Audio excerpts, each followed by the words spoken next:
কাল বড়দিন, কিন্তু বড়দিনের আগের রাতে বাঘের আতঙ্কে পাথর প্রতিমা। যে ছবি আপনাদের দেখাবো, বাঘের পায়ের ছাপ, এবং এই ছাপ বাঘের পায়ের ছাপ দেখে আতঙ্কিত এলাকাবাসীরা রাতে মশাল জ্বালিয়ে বাঁশ রড নিয়ে পাহারা দিচ্ছেন গ্রামবাসীরা। যে ছবি আপনারা দেখছেন নদীর চরে, যে ছবি আপনাদের দেখাচ্ছি, বড়দিনের আগের রাতে বাঘের আতঙ্ক, নদীর চরে টায়ার মশাল জেলে পাহারা, রাতে বাঁশ লাঠি নিয়ে পাহারা, পাথর প্রতিমার যে ছবি আপনাদের দেখাচ্ছি। এবং সরাসরি চলে যাব, বিশ্বজিৎ রয়েছে আমার সঙ্গে, বিশ্বজিতের সঙ্গে কথা বলবো। বিশ্বজিৎ, যে ছবি, রীতিমতো আতঙ্কিত এলাকাবাসীরা, বন দপ্তরকে খবর দেওয়া হয়েছে, তারা কি পদক্ষেপ নিচ্ছেন?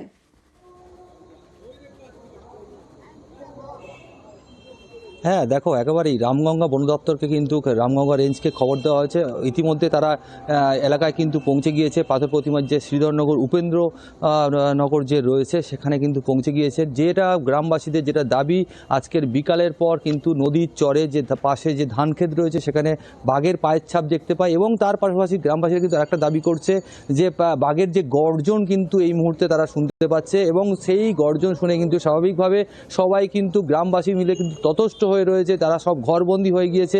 কিছু মানুষ কিন্তু এই মুহূর্তে, যারা এই রাতের অন্ধকারে নদীর যে পাড় যে বাঁধ বরাবর রয়েছে কিন্তু সেখানে যে মশাল জ্বালানো হচ্ছে এবং যে টায়ার জ্বালিয়ে সেখানে কিন্তু মানে রাখা হচ্ছে। তার পাশাপাশি এই মুহূর্তে যে বন দপ্তরের তরফ থেকে বেশ কিছু জাল বিভিন্ন জায়গায়, যে এলাকার যে গ্রামগুলি রয়েছে সেই গ্রামগুলির পাশে কিন্তু সেই জাল দিয়ে কিন্তু ঘেরার কাজ চালানো হচ্ছে।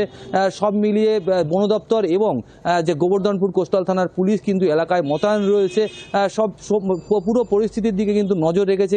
এবং গ্রামবাসীরা বারবার করে যেটা বলছে যে এই মুহূর্তে কিন্তু বাঘের গর্জন বারবারই শোনা যাচ্ছে, এবং বন দপ্তররাও কিন্তু সেই বাঘের গর্জন শুনেছে। স্বাভাবিকভাবে ঠিক বড়দিনের আগে কিন্তু এই পাথর প্রতিমার শ্রীধরনগর যে উপেন্দ্রনগর এলাকায় একদম কিন্তু মানুষজন কিন্তু একদম যে ভয়ে কিন্তু গৃহবন্দী তারা, যার জন্যই তো মশাল জেলে বাঁশ হাতে রাত পাহারা দিচ্ছেন, যে ছবি আমরা দেখতে পাচ্ছি।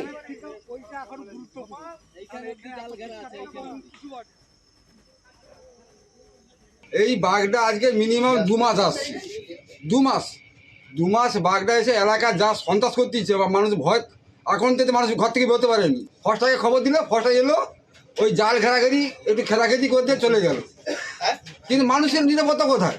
পাড়ার ভিতরে ঢুকে তো মানুষ ঢুকে যায়, কেউ বিশ্বাস করে না, কিন্তু পাউড়ি দেখে সকালে বলছে হ্যাঁ সবাই কম বেশি শুনেছে। এখন বাঘ আছে, আপনারা কি ব্যবস্থা করছেন করুন, যে বাঘ এখান থেকে ধরে নিয়ে যান, নাহলে আমরা বাচ্চা কাচ্চা নিয়ে বসবাস করবো কি করে? করছে তো ফরেস্টাররা আসছে, কিন্তু বাঘ তো ধরতে পারছে না, বাঘ তুলে নিয়ে যেতে পারছে না, বাঘ এখানেই থেকে গেছে। ঘেরছে জাল দিয়ে, এমন ভাবে ঘেরছে যাতে বাঘ জাম্প দিয়ে আবার চলে আসবে। এরকম ঘেরার কি মানে হয়?